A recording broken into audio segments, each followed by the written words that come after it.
As a pre-medical student, I shadowed a neurosurgeon at a level 1 trauma center on call for 48 hours. And I want to talk about loss, specifically how to deal with the loss that I experienced, what it felt like to deal with that loss and experience that loss, and kind of give you a background on how I felt and how I processed the loss that I experienced. Now, I'll give two examples of loss that I experienced over these 48 hours that I shadowed the neurosurgeon. The first patient was a 40-year-old gentleman, around 40-year-old gentleman, who suffered a stroke of the medulla, which is part of the brain that deals with automatic processes of the body, such as heart rate, breathing, circulation, all the requirements to live. And this patient was determined to not be able to survive their illness, and they were going to die from their illness.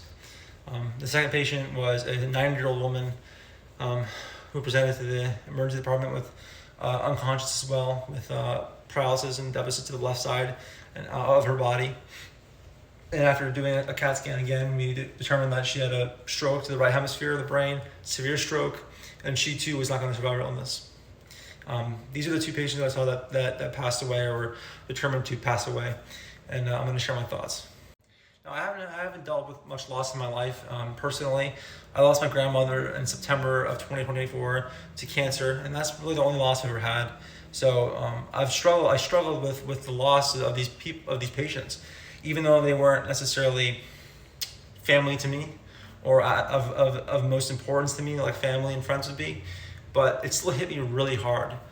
These are people. These are people who live lives, have families, have brothers, have sisters, have husbands, have wives, and they're here and they're deceased or they're going to die.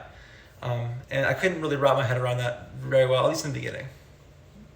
I think what hit me most is that a stroke, for the most part, is something that you can't control. Of course, you can control strokes in terms of prevent it by good diet and exercise, but for the most part, a stroke is not something that you can control. It just happens, and that really hit me hard. These patients, for the most part, are living healthy and happy lives and are doing everything they can in their power to live that healthy and happy life, and they still have a stroke.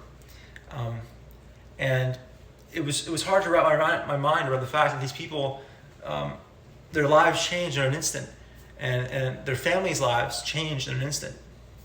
I think what hit me the hardest personally was not necessarily seeing the patients, but seeing the patients' families.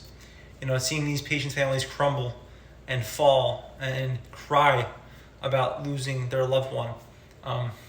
I personally have felt it before, so I can empathize with them. I lost my grandma, who I loved dearly, and who I was probably just as close to her as I was with my parents and my siblings. And these patients' families